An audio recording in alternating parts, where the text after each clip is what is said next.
Hello everyone.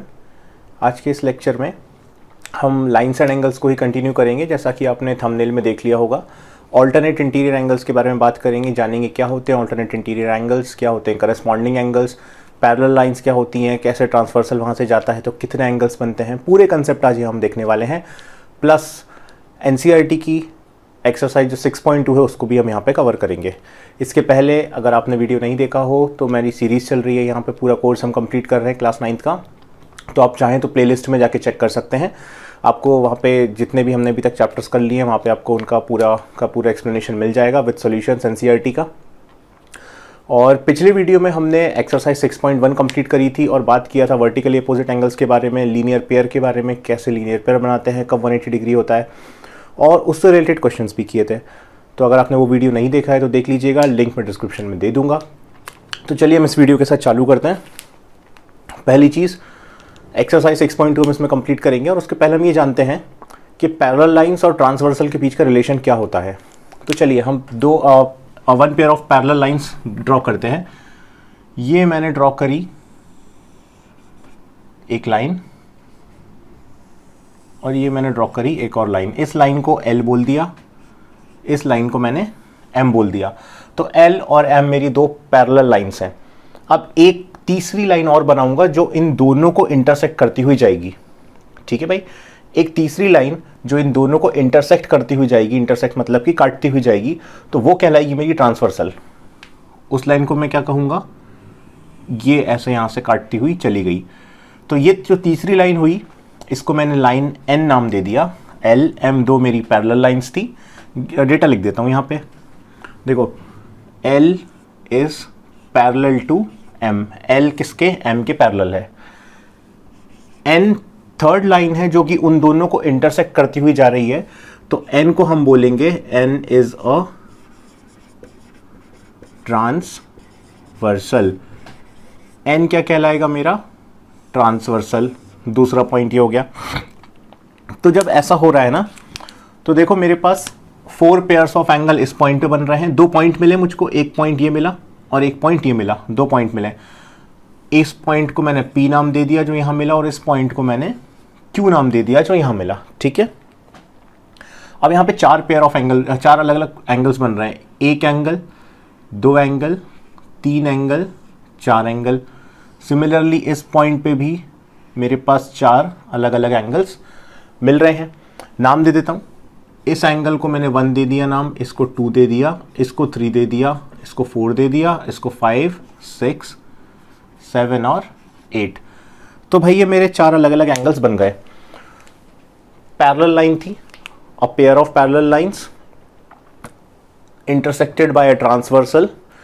तो मेरे को पॉइंट मिला P और Q और उस पर 4 अलग अलग एंगल्स बन गए। अब सबसे पहली जो टर्म आती है हम बात करेंगे कि करस्पॉन्डिंग एंगल्स। देखिए ये एंगल 1 और एंगल 5, इसको एक बार फिर से यहां बनाता हूं। ये एक लाइन थी, ये दूसरी लाइन थी, ये मेरी ट्रांसवर्सल निकल के गई। तो ये वाला एंगल जो होगा सेम रहेगा ये वाला एंगल। क्यों भाई, देखो पैरेलल लाइंस के बीच में डिस्टेंस हमेशा सेम होता है और लाइन एक बार जिस एंगल पे जा रही है अपना एंगल चेंज नहीं करती। तो ये जो एंगल होगा और ये जो एंगल होगा हमेशा हर केस में इक्वल रहेगा। मतलब इसको मैंने नाम दिया था 1 और यहाँ पे 5, तो मैं लिख दूंगा angle 1 equals to angle 5। Angle 1 हमेशा एंगल 5 के बराबर रहेगा। अच्छा, सिमिलर वे में इधर वाला जो एंगल क्या नाम था मेरा 2, और ये वाला जो एंगल 6, ये दोनों भी इक्वल रहेंगे।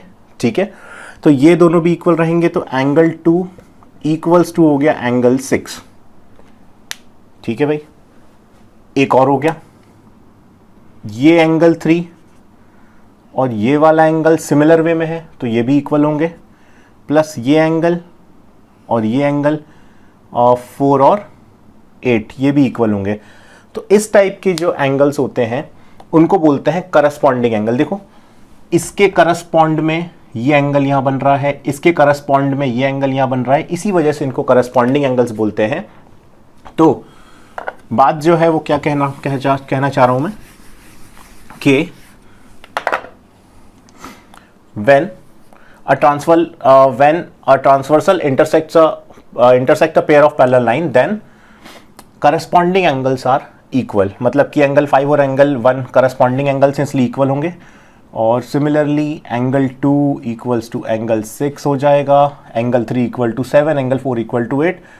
तो ये सारे के सारे एंगल्स क्या कहलाएंगे मेरे? करस्पॉन्डिंग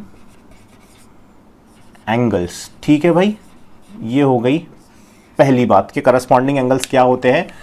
और अगर पैरेलल लाइंस हो और ट्रांसवर्सल हो तो करस्पॉन्डिंग एंगल्स कैसे होते हैं? इक्वल होते हैं. तो ये मेरे करस्पॉन्डिंग एंगल्स हो गए, पहला वाला सीन. अब और समझते हैं. ये सारे टर्म्स आपको यूज होंगे इसलिए मैं यहाँ पे बता रहा हूं. ठीक है, तो करस्पॉन्डिंग एंगल्स हो गए जैसे कि 1 equal to 5, 2 equal to 6, 3 equal to 7, 4 equal to 8. अब करस्पॉन्डिंग एंगल नाम ही इसलिए पड़ा है, ये 1 के करस्पॉन्ड में 5 आ रहा है, 2 के करस्पॉन्ड में 6 आ रहा है, इसलिए करस्पॉन्डिंग एंगल्स, और ये इक्वल होता है. ठीक है, अब आगे बात करते हैं. और ये कंडीशन कैसी होनी चाहिए? लाइंस पैरेलल होनी चाहिए और ट्रांसवर्सल इंटरसेक्ट करके जानी चाहिए तभी. ठीक है, अब देखो ये मेरी पैरेलल लाइन थी, तो ये पैरेलल लाइन के अंदर का हिस्सा हो गया पूरा. ठीक है, ये दो लाइंस के बीच के जो हिस्सा हो गया वो उसके अंदर का हिस्सा हो गया. तो इसको अपन बोलते हैं इंटीरियर. अंदर का हिस्सा है तो ये पूरा का पूरा इंटीरियर. यहां देखो ये पूरा बाहर का हिस्सा हो गया, नीचे भी साइड ये बाहर का हिस्सा हो गया. तो ये जो बाहर वाला हिस्सा है ना, ये कहलाता है एक्सटीरियर. हमें इस एक्सटीरियर से ज़्यादा लेना देना नहीं है, हम बात करेंगे सिर्फ इस इंटीरियर की. मतलब ये जो दो पैरेलल लाइंस हैं, ये जो दो मेरी पैरेलल लाइंस हैं, इनके अंदर के जो एंगल्स बनेंगे ना वो क्या कहलाएंगे? Interior angles. और इस लाइन के बाहर की तरफ के जो एंगल्स होंगे वो कहलाएंगे एक्सटीरियर एंगल्स. अगर ये ट्रांसवर्सल फिर से निकालता हूं मैं, तो देखो ये अंदर यहां पे दो एंगल इधर बने और दो एंगल इधर बने, तो ये लाइंस के अंदर की तरफ बने हैं, इसलिए चारों एंगल्स को क्या बोलेंगे? Interior angle. यहां पर भी देखो एंगल 3, एंगल 4, एंगल 5, एंगल 6, ये चारों जो एंगल हैं ये मेरे क्या कहलाएंगे भाई? इंटीरियर एंगल्स कहलाएंगे. ठीक है, इतनी बात समझ में आई. और जो लाइन के अपोजिट साइड बाहर साइड बन रहे हैं जैसे 7, 8, 1, 2, ये मेरे कहलाएंगे एक्सटीरियर एंगल्स. ठीक है, इतना केस. अब ये जो इंटीरियर एंगल हैं, ये जो इंटीरियर एंगल्स बने हैं, alternate interior angle, 4 interior angle है, 3, 4, 5, 6, 3, 4, 5, 6, क्योंकि लाइंस के अंदर की तरफ बने हैं. ऑल्टरनेट कौन से हैं? देखो 3 के ऑल्टरनेट, 3 के यहां पे इस साइड नहीं, 3 का ऑल्टरनेट मतलब उसका जस्ट अपोजिट, तो 3 के जस्ट ऑल्टरनेट में है 6, 4 के जस्ट ऑल्टरनेट में है 5. 3 के ऑल्टरनेट में 6, 4 के ऑल्टरनेट में 5. एक बार इसको डायग्राम में देखो.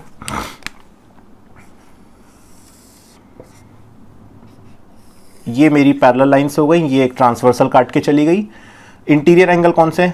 ये वाला जो एंगल बना, 3 नाम था, इसके ऑल्टरनेट में जो एंगल है वो ये बना है, इसका नाम है 6. तो एंगल 3 इक्वल्स टू हो जाएगा एंगल 6, क्योंकि ये ऑल्टरनेट इंटीरियर एंगल्स हैं. ठीक है, थ्योरम होती है, मैं आपको थ्योरम बताता हूं. 2 थ्योरम है, दोनों एक दूसरे की कन्वर्स हैं. सिमिलरली एंगल 4, ये वाला जो एंगल है ना, ये इक्वल होगा इस ऑल्टरनेट इंटीरियर एंगल के, एंगल 5 की. एक्सटीरियर की बात नहीं कर रहा मैं, सिर्फ इंटीरियर की भी बात कर रहा हूं. एंगल 4 एंगल 5 की इक्वल, एंगल 3 एंगल 6 की इक्वल. ठीक है, अब देखो भाई थ्योरम क्या होती है. If a transversal intersect a pair of parallel lines. कौन सी पेयर ऑफ पैरेलल लाइंस है? एल और एम पैरेलल लाइंस का एक पेयर है. इसको एक ट्रांसवर्सल अगर इंटरसेक्ट करता है, जैसा कि यहां पे किया, ट्रांसवर्सल एन ने इनको इंटरसेक्ट किया, then the pair of interior alternate interior angles are equal. देखो 2 पेयर बनेंगे, तो एक होगा एंगल 3 इक्वल टू एंगल 6, दूसरा हो जाएगा एंगल 4 इक्वल्स टू एंगल 5. ये 2 चीजें रहेंगी हमेशा. और 2 ही पेयर में आपको एक पेयर ऑफ पैरेलल लाइन के अंदर आपको 2 ही ऐसे ऑल्टरनेट इंटीरियर मिलेंगे. तो 3 हो गया 6 की इक्वल, 4 हो गया 5 की इक्वल. ठीक है भाई.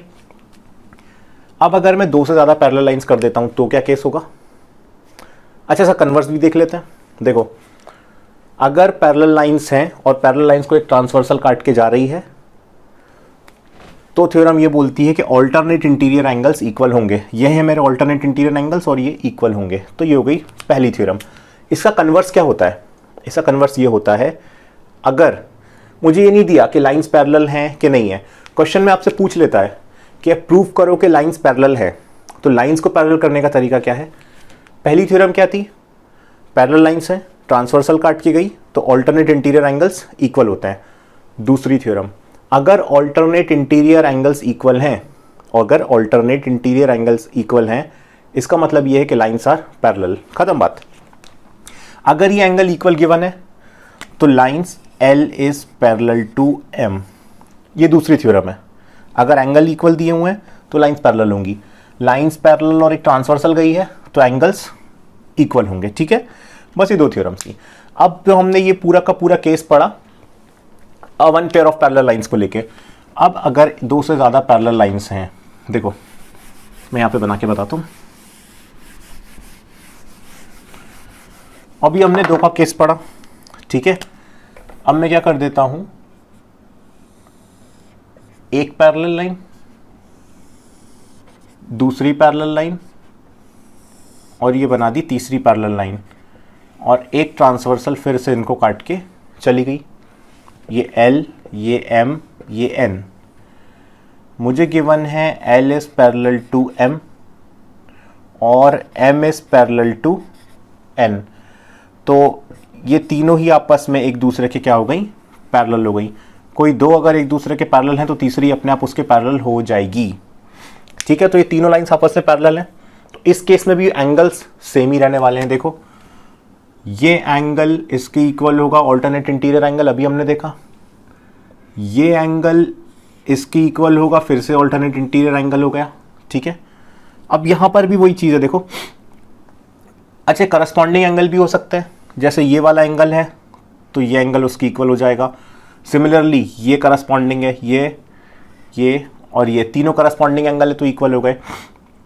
और क्या हो सकता है, यहां देखो, ये vertically opposite angle, vertically opposite का कंसेप्ट में पिछली क्लास में बता चुका हूं। दो लाइंस अगर इंटरसेक्टिंग है तो ये एंगल्स आपस में इक्वल होते हैं। ये वाला एंगल इसके इक्वल होगा। तो ये देखो, ये दो लाइंस इंटरसेक्टिंग हो रही, ये ऐसी जा रही है, ये ऐसी जा रही है, ये जा रही है कि नहीं? तो ये वाला एंगल इसके इक्वल होगा कि नहीं होगा? तो इसी वजह से ये एंगल इसके इक्वल वर्टिकली अपोजिट। और ये दो पैरेलल लाइंस तो ये ऑल्टरनेट इंटीरियर एंगल, तो ये वाला एंगल किसके? इसके वापस से इक्वल। तो इस तरह से हम कुछ भी कर सकते हैं। इसमें भी देखो 3 6 की इक्वल, 3 2 के भी इक्वल, क्योंकि 3 और 2 वापस से वर्टिकली अपोजिट एंगल्स बन रहे हैं। तो पिछले कंसेप्ट भी उससे वैसी के वैसी लगे हैं। लीनियर पेयर भी 3 और 4, अगर एंगल 3 प्लस एंगल 4 करें तो वो किसकी इक्वल होगा? 180 डिग्री के, क्योंकि ये मिलके क्या बना रहे हैं? लीनियर पेयर बना रहे हैं।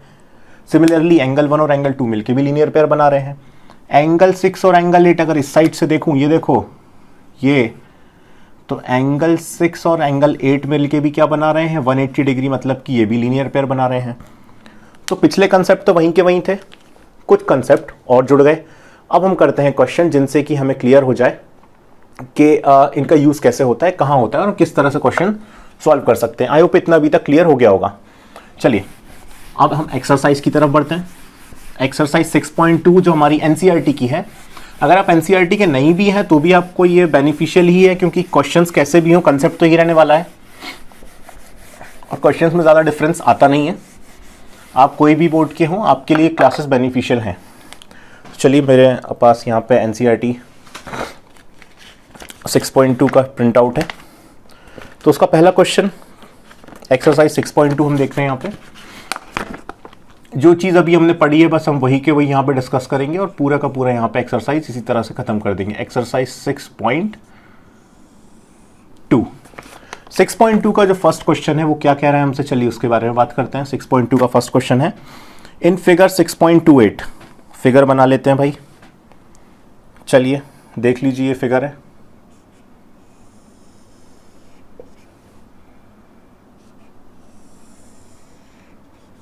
ये दो लाइंस दी हुई हैं ए बी और यहाँ पे लिखा हुआ है सी डी। ठीक, एक और लाइन है जो इनको काट के जा रही है, ठीक। ये एंगल मुझे दिया हुआ है 50 डिग्री और ये एंगल मुझे दिया हुआ है 130 डिग्री। इसको उन्होंने नाम दे दिया है एंगल x और इसको नाम दे दिया है एंगल y। इतना मुझे डेटा गिवन है। अब उसने मुझसे पूछा क्या है, find the values of x and y and then show that AB is parallel to CD। चलिए सबसे पहले हम क्वेश्चन को लिख लेते हैं, गिवन लिख लेते हैं। गिवन डेटा क्या है, मैं पिछले वीडियो में आपको बता चुका हूँ किस तरह से आपको क्वेश्चन सॉल्व करना है। एक इसका फॉर्मेट होता है, वो फॉर्मेट में इस बार इस क्वेश्चन में आपको फिर से एक बार समझा रहा हूँ, अगले क्वेश्चन से हम सीधे सॉल्व करेंगे। गिवन डेटा लिख लेते हैं। पहली चीज जो गिवन दी हुई है मुझको, क्या दी हुई है, ये एंगल 50 डिग्री दिया हुआ है। इस जैसे ABCD, इसको बोल देता हूं E, इसको बोल देता हूं P, इसको बोल देता हूं Q और इसको बोल देता हूं E। तो ये APE, तो एंगल APE मुझको गिवन है कितना, 50 डिग्री। और एंगल CQE, दूसरी चीज जो मुझे गिवन है वो क्या है, एंगल CQE, ये मुझे कितना गिवन है, 130 डिग्री। ये मुझे गिवन है 130 डिग्री, ठीक है। दो एंगल मुझे गिवन है बस, और इसके अलावा मुझे कुछ नहीं गिवन, नहीं गिवन। अब देख लेते हैं फाइंड क्या करना है। तो मैं अगला डालूंगा यहाँ पे 2, फाइंड पहली चीज angle x and angle y। दूसरी चीज मुझे प्रूव करना है कि AB is parallel to CD, ठीक है। एक तो मुझे एंगल्स फाइंड करना है, दूसरा मुझे प्रूफ करना है कि AB किसके पैरेलल है, CD के पैरेलल है, ठीक है भाई। चलिए अब हम इसका सॉल्यूशन स्टार्ट करते हैं। देखो भाई कैसे सॉल्व करोगे इसको। अभी तक का कंसेप्ट देखा होगा तो ये क्वेश्चन बहुत ही सिंपल लग रहा होगा। एक बात ध्यान रखना, जब तक लाइंस पैरेलल नहीं गिवन हो हम ऑल्टरनेट इंटीरियर एंगल इक्वल नहीं कर सकते। यहां पे हमें प्रूफ करना है कि लाइंस पैरेलल है। उसने लाइंस पैरेलल गिवन नहीं दिया है। अगर लाइंस पैरेलल गिवन नहीं है तो ऑल्टरनेट इंटीरियर एंगल इक्वल नहीं हो सकते। अभी तक तो नहीं, क्योंकि अभी तक लाइंस पैरेलल हमने प्रूफ करनी है नहीं। तो हम हमारे दूसरे कंसेप्ट हम उनका यूज कर लेते हैं। देखो एंगल y जो है 130 की इक्वल होगा। रीजन क्या है, वर्टिकली अपोजिट एंगल। ये दोनों क्या है, ये लाइन है इंटरसेक्ट कर रही है, तो ये दोनों वर्टिकली अपोजिट एंगल हैं। तो यहां पे मैं रीजन डाल दूंगा, angle CQE equals to angle y equals to 130 degree, और यहां ब्रैकेट में रीजन में डाल दूंगा क्या, वर्टिकली ऑपोजिट एंगल्स, ठीक है भाई। ये तो पहला आ गया। तो ये जो y है ये मेरा निकल के आ गया कितना, 130 डिग्री। तो अभी x बचा है। अच्छा ये देखो, ये 50 और x, इसको अगर मैं यहां बनाऊं अलग से, ये है 50, ये है x, और ये दोनों मिलके लीनियर पेयर बना रहे हैं कि नहीं बना रहे हैं। अगर ये ऐसा होता तो ये है 50 और ये है x, तो ये दोनों मिलके लीनियर पेयर, बस इसको मैंने ऐसे घुमा दिया तो ये ऐसा हो गया। तो 50 और x मिलके लीनियर पेयर बना रहे हैं कि नहीं बना रहे हैं, तो मैं ऐसा लिख दूंगा 50 degree plus angle x equals to 180 degree, और रीजन डाल दूंगा linear pair of angles. Linear pair of angle है, तो इस तरह से मैं एंगल x की वैल्यू यहां से फाइंड कर लूंगा। चलिए देखिए x कितना आ रहा है, 50 plus angle x equal to 180 है, तो एंगल x इक्वल टू कितना हो जाएगा, 180 माइनस 50 हो जाएगा। तो एंगल x कितना निकल के आ जाएगा, 180 में से 50 माइनस करूंगा तो यहाँ पे 0 बच गया, 8 में से 5 गया तो कितना बच जाएगा, 3 बच जाएगा, और 1 है तो 130। तो एंगल x आ गया 130, एंगल y मैंने निकाला कितना, 130, एंगल y भी 130, एंगल x भी 130। अब देखो एंगल x और एंगल y क्या है, ये मेरा y है ना, ये भी आया 130 और ये भी कितना आया 130। अब जो एंगल x और एंगल y है ये मेरे क्या है, वर्टिकली अपोजिट एंगल। अभी तक मैंने इक्वल नहीं बोले थे, पर हैं तो ये वर्टिकली अपोजिट ही ना। अब मैं यहाँ पे लिखूंगा स्टेटमेंट। मैंने आपको थ्योरम बताई थी कि अगर लाइंस पैरेलल हो तो ऑल्टरनेट इंटीरियर एंगल्स इक्वल होते हैं। दूसरी चीज़ क्या बताई थी, अगर ऑल्टरनेट इंटीरियर एंगल्स इक्वल हो तो लाइंस पैरेलल होती हैं। तो यहाँ पे लाइंस पैरेलल गिवन नहीं थी, बट ऑल्टरनेट इंटीरियर एंगल्स क्या है, गिवन दिए हुए हैं। सॉरी, मैंने शायद अभी वर्टिकली यूज़ कर दिया था, तो ये वर्टिकली नहीं, ऑल्टरनेट इंटीरियर एंगल्स है। मैं लिख दूंगा angle x equals to angle y equals to कितना, 130 डिग्री। नेक्स्ट में डालूंगा since alternate interior angles are equal, hence lines AB and दूसरी कौन सी है, CD are पैरेलल। खत्म क्वेश्चन। भाई लाइंस को पैरेलल प्रूव करने का एक ही तरीका है कि जो ऑल्टरनेट इंटीरियर एंगल है वो इक्वल हो जाए, तो लाइंस पैरेलल है, और अगर लाइंस पैरेलल है तो ऑल्टरनेट इंटीरियर एंगल्स इक्वल होंगे। यही दो चीज़ हमने सीखी है। तो हमें लाइंस पैरेलल प्रूफ करनी थी। सबसे पहले हमने एक्स और वाई पूछा, तो हमने एक्स और वाई निकाल दिया। लाइंस प्रूफ करनी थी, सेकंड में हमने वहाँ पे लाइंस प्रूफ करके दिखा दी। तो इस तरह से हमारा फर्स्ट क्वेश्चन खत्म होता है। ठीक है, सिंपल था, समझ में आया होगा। अब यहाँ पे हमारे कुछ और क्वेश्चंस बचते हैं। एक काम करते हैं, इन क्वेश्चंस को हम नेक्स्ट वीडियो के लिए रखते हैं, ठीक है, नहीं तो वीडियो काफ़ी लंबा हो जाएगा। हमारे पास 5 क्वेश्चंस और हैं, तो ये पांचों क्वेश्चंस हम नेक्स्ट वीडियो में कवर कर लेंगे। अभी आप प्रैक्टिस करिएगा, आप एक बार खुद से करके देखिएगा, आप फिर से क्वेश्चंस बन जाएंगे। ऑल्टरनेट इंटीरियर एंगल का कंसेप्ट मैंने पूरा यहाँ पे बता दिया आपको, करस्पॉन्डिंग एंगल मैंने आपको बता दिए हैं, वर्टिकली लीनियर पेयर भी थोड़ा बहुत तो रिविजन हो गया फिर से, और क्वेश्चन मैंने आपको बता दिया कि किस तरह आपको यहाँ पे सॉल्व करना है। ठीक है, तो आपने देख लिया। नेक्स्ट वीडियो में हम पूरी 6.2 एक्सरसाइज जो है वो फिनिश कर लेंगे। तो पढ़ते रहिएगा, और मेरा चैनल सब्सक्राइब नहीं किया तो कर लीजिएगा। वीडियोस मेरे अपने फ्रेंड्स में शेयर कर दीजिएगा ताकि सबके लिए बेनिफिशियल रहें सारी वीडियोस। मिलते हैं आप लोगों से नेक्स्ट वीडियो में। बाय।